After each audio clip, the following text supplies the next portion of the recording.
Welcome to the Fantasy NASCAR podcast. Let's do some early picks for the COTA race of 2025. If you want to get your hands on this data and plenty of other data and notes, I just went over the outlier races from 2024 to find out why drivers would typically have 4 good races and 1 poor race. Why was that? Well, AI went ahead and summarized that for me and scoured and searched the internet in my notes and found out exactly why. If you want that information along with other tools and resources, racefortheprize.com, Venmo, PayPal, Cash App, send it over. $40, get everything for the month of March, or $250 and get this information for the season. Let's look at the salary. So, Ross Chastain is our number 1 driver at COTA. I like looking specifically at COTA. It is a technical road course, a little less volatile than the other tracks. If we look at previous optimal lineups, which are in the spreadsheet, we typically see the 4 top finishers basically who run up front all day, who run well at COTA all day. Then you usually can get 2 kind of surprises, which isn't really unique at a road course. First couple years, we had plenty of cautions at the end. Last year went pretty green, so there wasn't really these fantastic out of nowhere surprise value picks. But for the most part, your lineup's going to be 4 drivers that have very good days, and typically the drivers that have very good days at COTA are very good at COTA, and Ross Chastain has been the best at COTA. 4 races, 4 top 10s, averaging, or well as median score is 54 fantasy points. What we have seen at previous COTA races to get into the optimal lineup, 45 fantasy points is the cut line. Seems like a pretty solid pick, especially at $8,600. He would definitely be undervalued. Alex Bowman also undervalued at $8,300. Look at what he's done at COTA over the last 3 seasons. He did get that win at Chicago last year, but we would say that would be an outlier in a positive way. Rain race, kind of steals a win, wouldn't put too much behind it. But we have seen Alex Bowman be pretty good over the years at road courses, although last year wasn't his best road course season. He did get that win, did have a good race at COTA, but the other races were a little bit down. But as I mentioned, some of those other road courses can be strange to say the least. And if you want to understand the strangeness and the poor results and the outliers, then again, I've got a sheet that goes over that. AI did the work for me. Tyler Reddick, and one of the things we also notice, if we look here, the best cars at COTA, if we look in terms of average finish of the 4 seasons, 3 of them are Hendrick cars. And then obviously Kyle Larson's had his bit of issues, but Kyle Larson in 2021 had a pretty good race, finishing second. Hasn't been as good since, but I believe there's been some issues. We have to check the notes for those.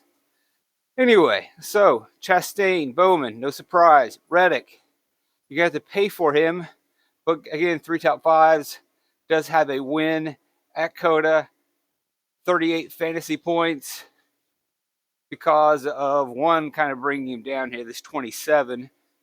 Not scoring a lot of fantasy points here either. But we know that Reddick is a pretty solid road course driver. If he's starting the top 5, definitely has the ability to lead some laps, be a front runner. But he has lost a little steam.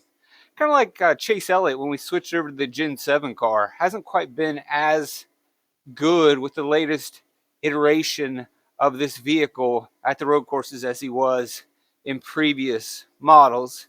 And we've seen Tyler Reddick, who really won that heater, has been good, but not as dominant. So you may not need to pay up. Yeah, Ty Gibbs really shouldn't be a sleeper, really shouldn't be a surprise to anyone.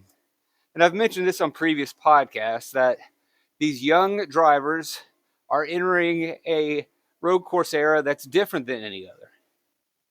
In the past, Xfinity drivers would come up and race at Sonoma, which they weren't always racing at.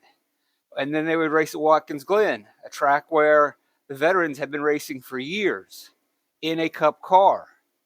Now, Xfinity drivers are road coursing a lot. They're road course racing and equipment that's probably, well, not probably, it was more challenging to drive than a Cup car. And now they're getting into a Cup car that's designed with road course racing in mind. So The young guns have plenty of experience, better experience, and they're coming into a pretty even field. And so to see Ty Gibbs, who ran well in Xfinity road course races, come into the Cup Series and be solid, not a surprise. 8,400, you got to like him. Looked good in practice last year at COTA, led some laps early, was in the mix, just didn't work out ultimately, but it still finished third. 8,400, you like that play a lot. Median score of 44, get you right to that cut point. If we're looking at our top 4 options outside of the values, we like Chastain a lot. We like Bowman a lot. We like Gibbs a lot. Reddick is fine too. Chase Elliott, 9,000. As I mentioned already, he has lost a little of the luster due to the switch in vehicle equipment, but it's not like he forgot how to road course race. He could come back at any time. You look at 22, 2021, 48 fantasy points, 59 fantasy points. Don't rule him out either. 9,000 is not that steep of a price tag. William Byron, $10,000. Pretty much controlled last year's COTA race, although Christopher Bell could have possibly won that race had it not been for a really bad moment on pit road and him losing like 6 spots. Nonetheless, William Byron did exactly what you need to do at COTA, at a technical track. All the drivers that we've mentioned, they don't make mistakes. They also don't make mistakes on pit road. Byron ran a perfect race, had a perfect weekend, perfect qualifying, perfect practice, and we've seen this from him before, coming out of the gates early in the season and just producing solid results. But Byron, definitely a driver well worth the $10,000. 60 fantasy points last year, 45, 43. Definitely one of the guys we want to target. We have some more value. I know it's not super duper value, but if we're to put 4 of these drivers in the 7 to 8K range, very easy to afford them. And then our values don't have to be absolute flyers. You can see that from last year's optimal lineup. It was a lot of drivers in that 7 to 8K range who put together pretty solid point per dollar days, and you had a pretty balanced lineup. And when you have Chastain, Bowman, Gibbs, and now Kyle Busch and Buescher, this definitely seems like the route to build. Busch with a 9th place, 2nd place, 10th place. Very solid results. Pretty exciting. Always nice to see when Kyle Busch can get back in the mix. Chris Buescher, one of the most underrated road course races ever. I like to call him the delivery driver, the FedEx man, the UPS guy. Just does his route every day, does his delivery route. Nothing special, nothing exciting. Doesn't really get very many wins, but gets your packages to you on time. And he has been steady Eddie. You keep going back to that 8,100. I would argue he's probably way too cheap. Ryan Blaney hasn't been that great, but he has produced decent results. But again, if we're looking at average finish, he is a top 15 driver. At the very least, maybe top 10 right here, 9th best with an average finish of 14th. Fantasy points wise, doing pretty solid. 48, 38, 35. Coming in at 7,800. Penske, Blaney. I mean, if I just told you get Ryan Blaney at 7,800, you probably wouldn't care what tracks. Yeah, sure. Give me Ryan Blaney at 7,800. Austin Cindric, 8,000. Technical track. Should be able to work it out if he can be mistake-free. Does have 2 top 10s. Why can't he produce that again? Sure he can. $8,000, top 10, hopefully get you some positive place differential. Very likely to creep towards that 45. I mean, really, what we're talking about is trying to get a guy to score over 45 fantasy points. And the cheaper, the better. Yeah, William Byron probably has a better chance of getting over that 45. But I don't necessarily, unless he's the one guy that we picked to lead the most laps. Let's say he's not. Let's say Byron's not the main lap leader. Cindric's not the main lap leader. Then really all we need is over 45 fantasy points. And you're paying $2,000 more to get over that hump for Byron. when you can get it $2,000 cheaper for Cindric.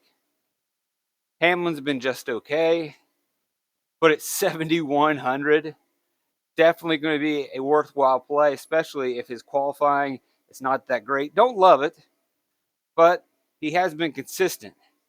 I just worry that is that his ceiling. Can he get into a top 10 finish? Because if he can't get into a top 10 finish, 7,100 is nice, but I find it very unlikely, unless he's starting way in the back of the field, for him to get over 45. Larson, I believe, has much more upside, but Larson has not been producing the results. But it's Kyle Larson. But then again, you're paying $9,500. Briscoe, really good Xfinity road course racer. Has a couple good cup races as well, but this hasn't really been his track. But now with Joe Gibbs, I could definitely see him returning to some of his glory. We'll see how it plays out. 7,400, not a bad price tag. Todd Gilliland, 6,600. Didn't race here in 2021, but he did, because that's when he won the truck race at COTA, if I'm not mistaken. And he's been a solid road course racer, top 15 guy.